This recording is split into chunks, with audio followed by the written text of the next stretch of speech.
about, the process of starting Hope Cove and really what inspired it? I have been a lactation consultant in Las Vegas for 15 years. And so, because of that, I'm in like every mommy group and I give advice in the groups and that kind of stuff. And so, I noticed, especially once our lockdown began, that a lot of people were posting about, I can't afford my diapers. We don't have any work. We still don't have our unemployment. I can't afford wipes. I can't afford my formula. Like my insurance company's taking forever with my breast pump, over and over and over and over and over. And, moms all over the city were like, oh, I have this, you can come get this. My baby outgrew this, you can come get that. But that meant people literally driving all over town. And I said, you know what? Everybody knows me. Like I'm trusted. People aren't going to feel nervous about coming to my house. And I said, why don't I just do like a drop off point is how it started. And I thought I can just be like a clearinghouse, right? So I said, bring me what you don't need, and then people who need it can pick it up from my house. Just free, just come get it if you need it, right? So that's how it started, diapers and wipes and formula and pumps. And it was very, very basic, right? Baby cereal, baby food, like really minimal stuff, and a bunch of postpartum supplies. So menstrual supplies, things like that for right after you have a baby. And it just exploded. So we did an Amazon wish list. We have an Amazon wish list under Hope Cove, and it was this vehicle for people to donate from afar, even. We had an anonymous donor in our first couple of months that donated almost $10,000 in merchandise for us. Went to our Amazon wish list, bought one of everything. That was their first act. I have no idea who it was, none. But that literally gave us the push to really get us started. And I opened the Facebook page and just started posting and started sharing in all the mom groups, and then it just it snowballed. It just grew and grew and grew. Soon, we were bursting out of my house. I have a tiny little house. It's only 1,300 square feet. I was using the space behind my couch, between my couch and my back door. I bought this shelving that you see behind. That was all behind my couch, and that's where everything was, stacked to the ceiling. My breakfast nook full of postpartum supplies. I was bursting. So my friends Claire and Tyson Green have these spaces here, and they said, you know what? We have two spaces that are not in use, and we would love to donate them to you so that you can move Hope Cove out of your house. Oh my gosh! What? So we came in. It kind of looked like county jail in here when we first got here.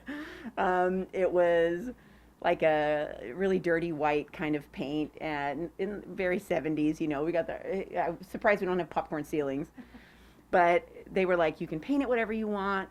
And so we had great volunteer effort. The main ones were our friends Luis and Annie Hernandez. They really came through. They helped us paint.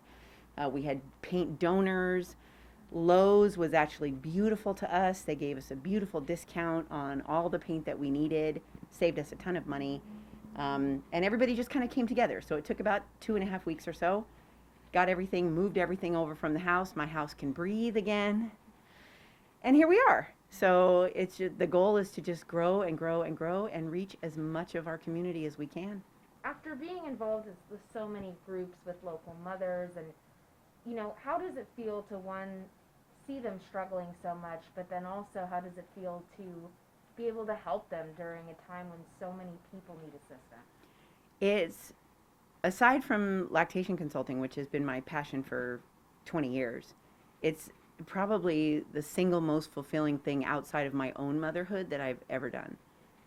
It's I'll tell you, the craziest thing that ever came to my front door was a teenage mama, and she had her little baby with her, and her baby was wearing, hand to God, paper towels wrapped in cling wrap for a diaper. I cried for 20 minutes after she left. It ripped my heart out of my chest. I said, how long has it been like that? She's like, 3 days. Somebody shared Hope Cove with me in a Facebook message, and that's how I found out about you. The problem is there's other programs in town that offer assistance to people with small children, but there's a lot of qualifiers.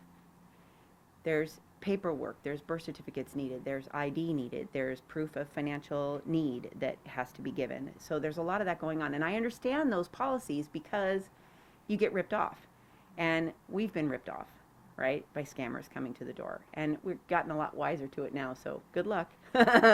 But I understand those programs because they're protecting the inventory from people who don't actually need it, right?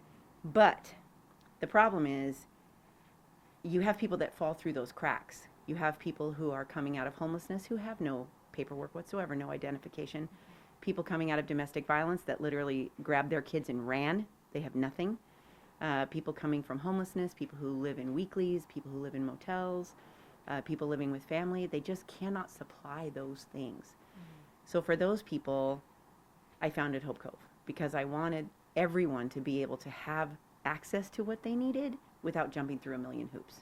Sure. So. And what exactly are those, I guess, qualifiers or lack of for Hope Cove? If people need help and they want to come here, They just come. they just come.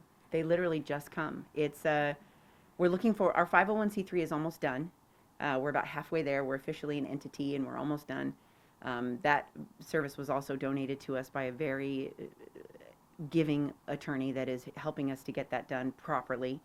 And so for us, we just said, you know, we want it to be as easy as possible. We want people to just come and knock on the door. And we are completely and utterly reliant on donations, both financial and physical items, which is why we have our wish list on Amazon. And then hopefully once our 501c3 is completed, then we can seek out grants and corporate donors and things like that. So that's what we're really looking forward to. If people want to get involved to help you, what should they do? You mentioned the Amazon wish list. Is that Yes. the main one? So we have our Amazon wish list. That has everything on it that we give out on the regular. We also accept donations from families. So if your baby has grown out of diapers and you have 2 boxes of the old size, bring them on over. You want to stop over to Target, grab us a case of wipes, you know, send formula, whatever. People don't understand that I literally take everything. So if you have an open box of diapers, I'll take the open box. If you have a diaper cake that you got for your shower and you don't want to take that diaper cake apart, send it to me. I'll take it apart. We'll give it to people. We have on Facebook, we have a group called Hope Cove's Volunteer Village.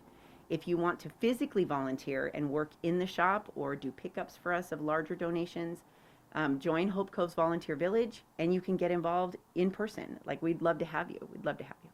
What's next for you? What do you wish for Hope Cove? When you think from a year from now, where do you want to be?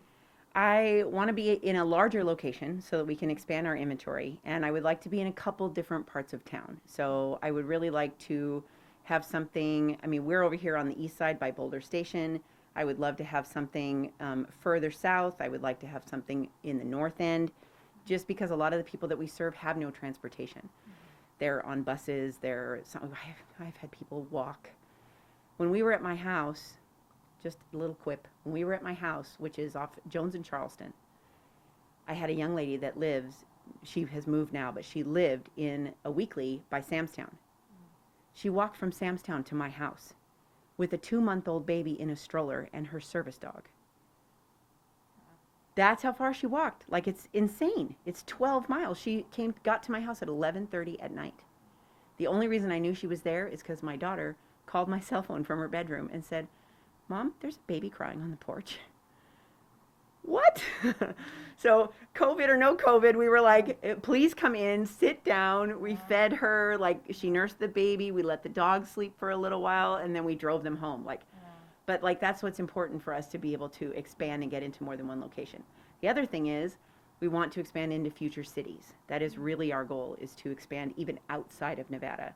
So my nephew in Snohomish, Washington is almost an Eagle. I'm very proud of him. He's on his final project for Eagle Scout. He has decided, just out of their garage, to open Hope Cove Snohomish in Snohomish, Washington. So they're currently taking donations to be able to open up there in the middle of Snohomish.